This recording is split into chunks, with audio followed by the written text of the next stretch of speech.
All right, so in our video notes today, the topic we're talking about is hierarchy of knowledge and going from an observation, a simple observation, all the way to the ultimate truth about a problem. And so our essential question I want you to write at the top of page 16 in your packet is, I can explain how a hypothesis can become a theory, or how hypotheses can become theories. So first of all, let's define what a theory is. So a theory is something that has been well tested over and over and over again, and it's an explanation about something that is happening. And it really unifies a broad range of observations and hypotheses together. So it's broad, big ideaed kind of topics that have been observed over well tested and a lot of supported evidence over time. And so when you think of the theory of evolution, you think of the germ theory of disease, those are all theories that have been well tested over and over and over again, unifying a ton of observations that scientists have collected over time. So then how does a hypothesis become a theory? Well, you have to have these things in place. You can't just have one experiment, one hypothesis, and boom, you're now a theory. No, there has to be lots of things that take place. And the first thing is that you have to have a large amount of evidence that has been tested over and over again by scientists all over the world in the same field. So you have collected evidence and supported evidence over and over again, a huge amount of supported evidence to move from hypothesis to a theory. The hypothesis targets, like I said earlier, this broad, big ideas, not particular little small things, but big ideas in science. So, like I said, cell theory, germ theory, evolution, those are all huge ideas, and they have been largely documented and experimented and researched on. And finally, the third one is the hypotheses have not yet been disproven. So all this a large amount of evidence and lots of support and lots of hypotheses that scientists have been testing over and over again, they have not yet been disproven. And so that's how simple hypotheses over a long period of time can then turn into a theory. And so I want you guys to understand that science is not about discovering what we call the truth. It's about eliminating all the falsehoods through observation so that we can get as close to the truth as possible. If we can eliminate everything that's false, that can ultimately get us as close to the truth as possible.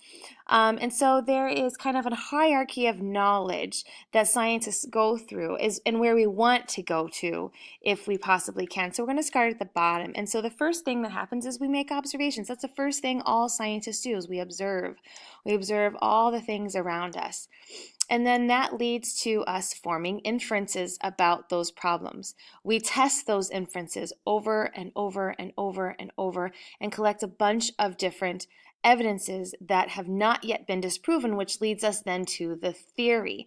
So again, the theory is broad-ranged, big ideas, well tested, and have not yet been disproven. Well, then those theories could reach the law component in science, like we have in physics. You have the law of motion, and the Newton's laws, and so these are only pertaining to Earth, but you can get to a law component, and then laws.